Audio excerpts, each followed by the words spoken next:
Students,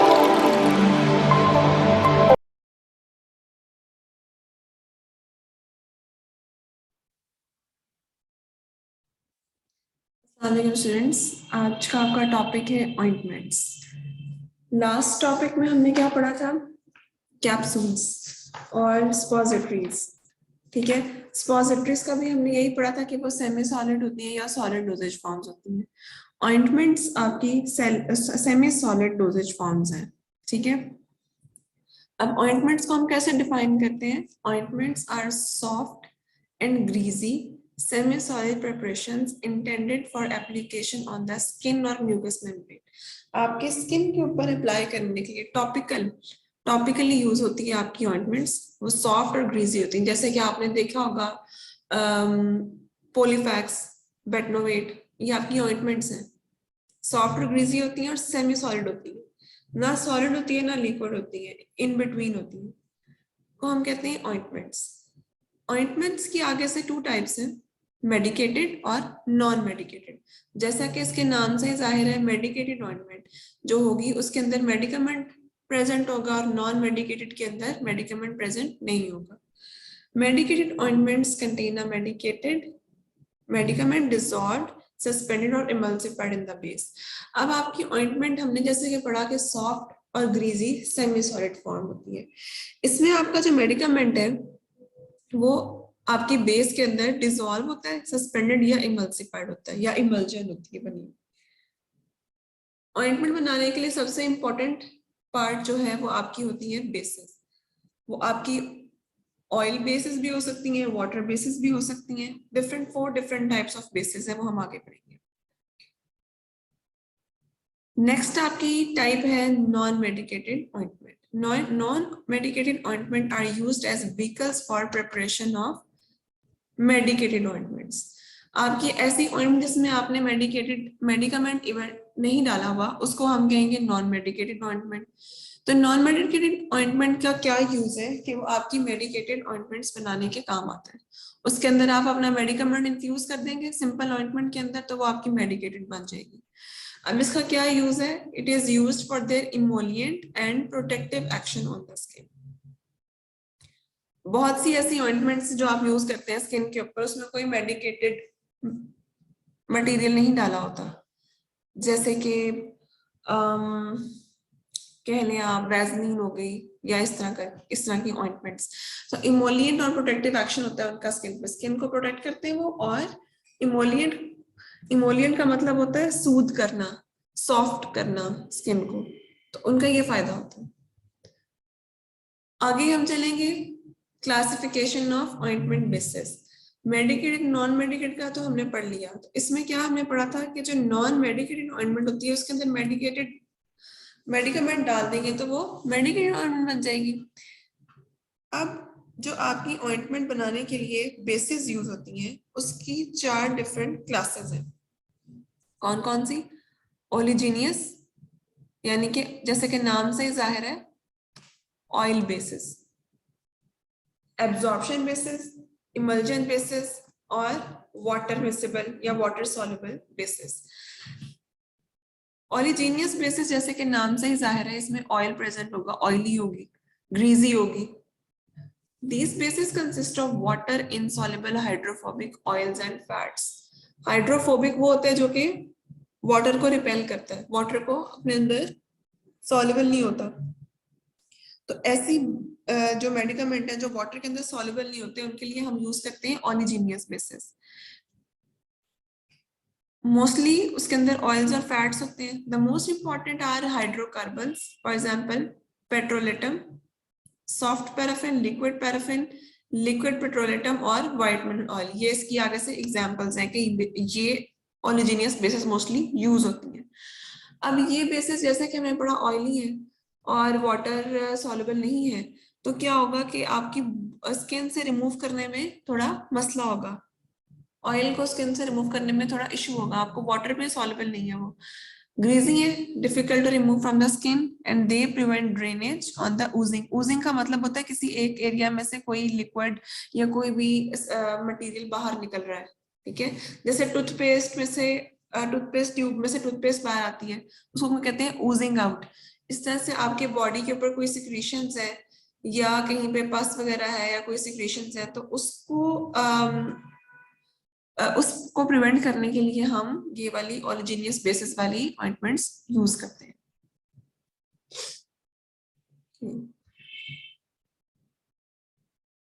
next आपकी type है absorption basis. जैसा कि नाम से जाहिर है एब्जॉर्ब, ये एब्जॉर्ब हो जाती है। The term absorption is used to show the hydrophilic. Oleaginous का हमने क्या पढ़ा था कि वो हाइड्रोफोबिक है, यानी कि वाटर फेयरिंग है, वाटर में सॉल्युबल नहीं होती।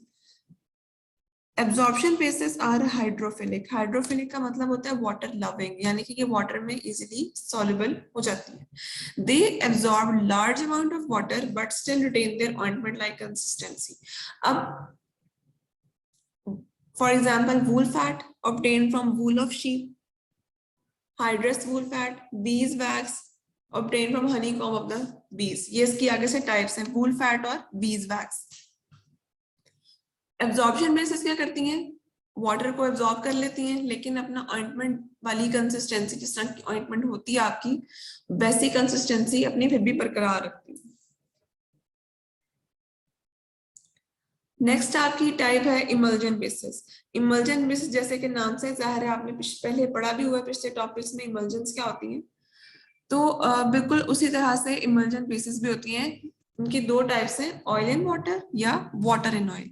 जो ऑयल इन वाटर है, ऑयल इन वाटर इमल्जन्स में क्या होता है, ऑयल आपका लेस क्वांटिटी में होता है, वाटर ज्यादा क्वांटिटी में होता है, और वाटर इन ऑयल इसका बिल्कुल उलट है। The additional amount of water can be incorporated in the both types, यानी कि आप उसके अंदर वाटर भी ऐड कर सकते हैं जितना आपको डिजायर्ड है। These bases contain both water soluble and water insoluble components। जैसा कि हमने पढ़ा oil in water and water in oil, जो आपकी इमल्जन बेसिस है उसमें हम दोनों तरह की चीजें यूज कर सकते हैं, दोनों तरह के मेडिकमेंट्स, जो कि वाटर सॉल्युबल हो या वाटर इनसॉल्युबल भी हो। These are emulsifiers। emulsifiers वो एजेंट्स होते हैं जो कि आपकी इमल्जन बनाने के काम आते हैं, उसको स्टेबलाइज करते हैं। And because of their surface active property may facilitate contact between the medicament and the skin। अच्छा, इमल्जन बेसिस क्या होती हैं, oil in water and water in oil. तो इसके अंदर क्या होता है कि आप एडिशनली अपने required amount of water add कर सकते हैं, जिस तरह की आपको ऑइंटमेंट रिक्वायर्ड हो। अब चूंकि ये oil in water in oil है, तो इसके अंदर वाटर सॉल्युबल हाइड्रोफिलिक और वाटर इनसॉल्युबल हाइड्रोफोबिक कंपोनेंट्स, दोनों तरह के कंपोनेंट्स यूज हो सकते हैं। क्यों यूज हो सकते हैं, क्योंकि इसके अंदर इमल्सिफायर्स होते हैं। इमल्सिफायर्स क्या करते हैं, आपकी इमल्जन को स्टेबलाइज कर देते हैं। ठीक है, तो आपकी जब वो मेडिकमेंट आप अपनी स्किन पे अप्लाई करते हो तो वो रिपेल नहीं करती, वो इजीली एब्जॉर्ब हो जाती है।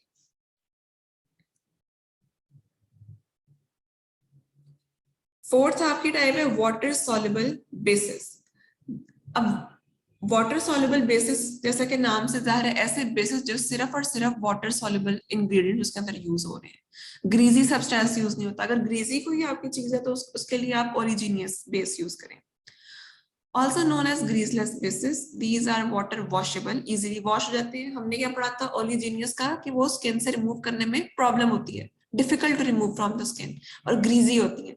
वाटर सॉल्युबल बिल्कुल उसके बरक्स ग्रीसलेस होती हैं और इजीली वॉशेबल होती है, इजीली एब्जॉर्ब हो जाती है। इसके एग्जांपल्स में आता है पॉलीइथाइलिन ग्लाइकोल्स, कार्बोवैक्सेस।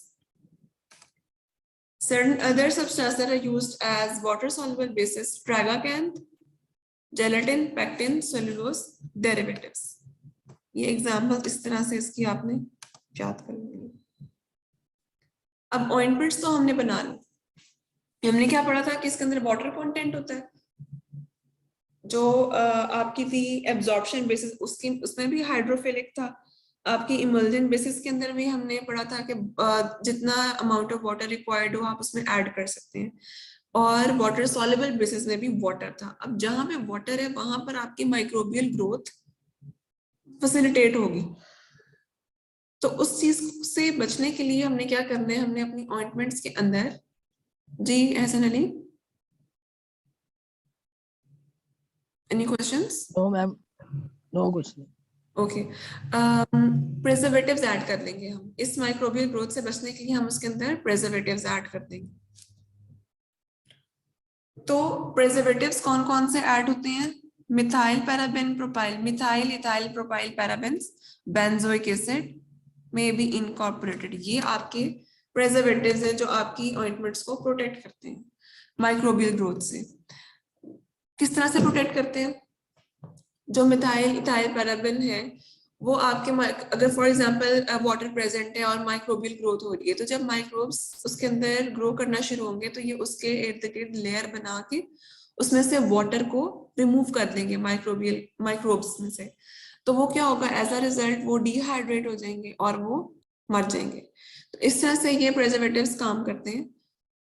इस तरह से क्या होता है कि आप अपनी ऑइंटमेंट को ज्यादा देर के लिए यूज कर सकते हो। जब आप ऑइंटमेंट लेते हैं तो उसके पीछे लिखा होता है ना, use with in 1 or 2 years, तो वो इतने टाइम तक आप उसको यूज कर सकते हो, उसके बाद वो एक्सपायर हो जाती है। प्रिजर्वेटिव्स की वजह से यूज कर सकते हो।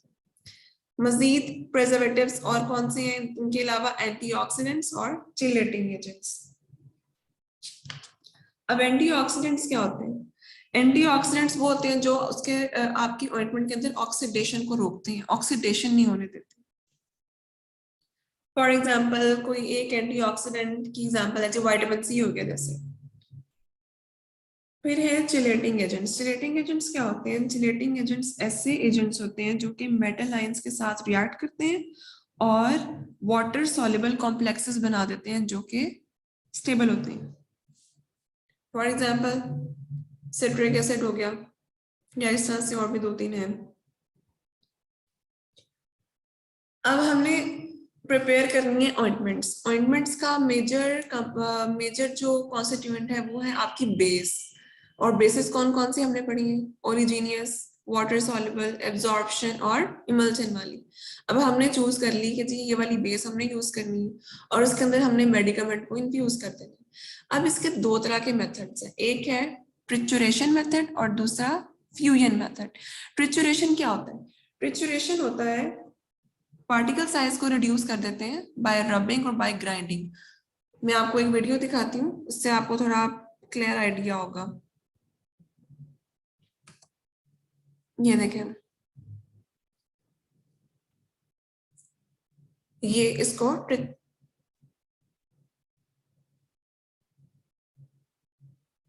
ये ये इसको रब कर रहे हैं और ग्राइंड कर रहे हैं ताकि ये पार्टिकल साइज का यूनिफॉर्म हो जाए। इस मेथड को हम कहते हैं ट्रिचुरेशन मेथड। वीडियो कहाँ पे नजर आएगी? नजर नहीं आ रही वीडियो?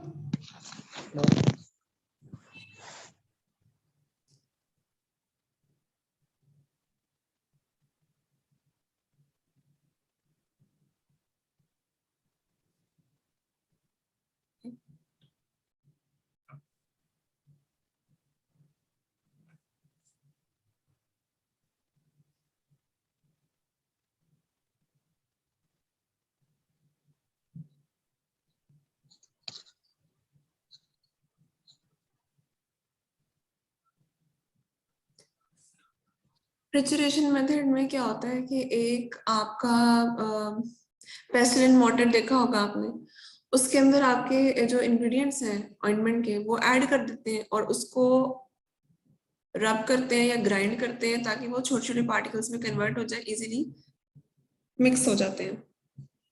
फिर उसके अंदर आप उनकी उसकी जो सूटेबल बेस होती है वो ऐड करके उसको अच्छी तरह मिक्स करते हैं तो आपकी ऑइंटमेंट तैयार हो जाती है। दूसरा मेथड है फ्यूजन मेथड। अब फ्यूजन मेथड क्या होता है? फ्यूज कर देना है आपने मेडिकामेंट इसके अंदर। फ्यूजन मेथड किस तरह से होता है कि आपने जो आपकी बेसेस हैं, बेस को और आप मेडिकामेंट को हीट करना है, मेल्ट करना है और उसके बाद उसको उसके अंदर फ्यूज हो जाएगा। वो जब वो मेल्ट हो जाएंगे इंग्रेडिएंट्स तो वो एक दूसरे के अंदर फ्यूज हो जाएंगे। उनको अच्छे से मिक्स करना है, स्टर करना है, कूल कर देना है तो आपकी ऑइंटमेंट रेडी हो जाएगी। ओके, ऑइंटमेंट प्रिपेयर होने के बाद सबसे इम्पोर्टेंट पार्ट क्या होता है कि आप उसके अंदर प्रिजर्वेटिव्स ऐड करते हैं। ठीक है, वो भी इसी मिक्सिंग के दौरान उसके अंदर प्रिजर्वेटिव ऐड हो जाते हैं। अब आपकी ऑइंटमेंट टोटली रेडी है, उसको अब आपने करना है पैक। तो पैक किस तरह से होता है, आपने देखा होगा जो ऑइंटमेंट्स है पॉलीफैक्स या बेटनोवेट या जो भी ऑइंटमेंट्स आप लोग ने देखी होंगी डेली लाइफ में यूज करते होंगे, वो ट्यूब्स के फॉर्म में, ट्यूब्स के अंदर पैक हुई होती है, जो कि ऊपर यस मैम, होती है। जी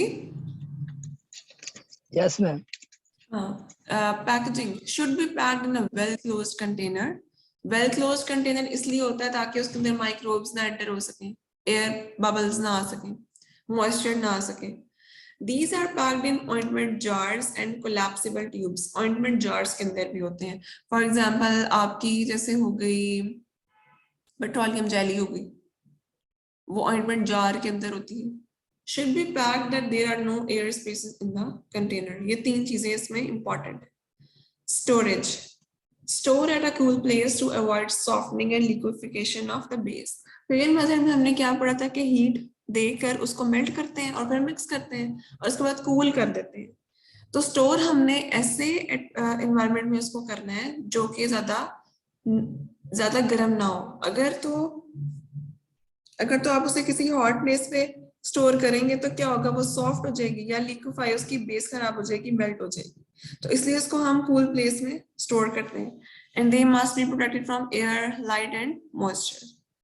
उसके ऊपर आपने लेबल जरूर लगाना है, it should be labelled as for external use only. अब ऑइंटमेंट्स की सबसे इंपॉर्टेंट एग्जांपल है एक ऑफ्थैल्मिक ऑइंटमेंट। ऑफ्थैल्मिक का मतलब होता है रिलेटेड टू आईज, ठीक है। Ophthalmic ointments are sterile dispersions of medicaments in a base meant for application into the eye, ठीक है। अब ये स्टेराइल का मतलब होता है ऐसे ऑइंटमेंट्स या ऐसे सब्सटेंसेस या ऐसे सॉल्यूशंस जिसके अंदर कोई भी माइक्रो ऑर्गेनिज्म या कोई भी माइक्रोबियल ग्रोथ या किसी किस्म की कोई इम्प्योरिटी प्रेजेंट नहीं होती, वो आपके स्टेराइल डिस्पर्जन्स होते हैं। ऑफ्थैल्मिक ऑइंटमेंट्स ऐसे ऑइंटमेंट्स हैं जो कि आपने आईज में एप्लीकेशन के लिए यूज करनी है। They should be sterile and free from irritation. जाहिर है आईज का मामला है तो उसमें किसी किस्म की कोई भी स्टेरिलिटी या कोई भी इम्प्योरिटी प्रेजेंट नहीं होनी चाहिए, वरना वो इरिटेशन कॉज करती है। The base selected for the eye must be non-irritating. अब ऑइंटमेंट का सबसे इंपॉर्टेंट पॉइंट क्या था, बेस। तो हमने ऐसी बेस यूज करनी है जो कि आईज के लिए इरिटेशन कॉज ना करे और वो ड्रग को इजीली आईज के अंदर डिफ्यूज कर दे। The preparation must be carried out under aseptic conditions. ये इसकी precautions है।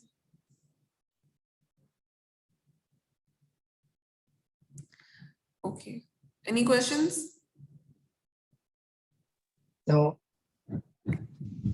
मैम चिलेटिंग एजेंट्स का बता दें। चिलेटिंग एजेंट्स होते हैं जो कि मेटल आयंस के साथ रिएक्ट करके वाटर सॉल्युबल कॉम्प्लेक्सेस बना देते हैं ताकि वो इजीली वाटर में सॉल्युबल हो जाए और वो स्टेबल होते हैं। इसके अलावा और मेडिकेटेड ऑइंटमेंट और नॉन मेडिकेटेड ऑइंटमेंट की एग्जांपल। मेडिकेटेड ऑइंटमेंट वो होती है जिसके अंदर आपका मेडिकल एजेंट प्रेजेंट है, नॉन मेडिकेटेड में नहीं प्रेजेंट होता। और नॉन मेडिकेटेड सिर्फ आपकी स्किन को सॉफ्ट करने के लिए, सूद करने के लिए यूज होते हैं, ठीक है। मेडिकेटेड ऑइंटमेंट आप डेली मेडिसिनल एजेंट प्रेजेंट है, ठीक है। नॉन मेडिकेटेड को आप लिख लें पेट्रोलियम जेली लिख लें।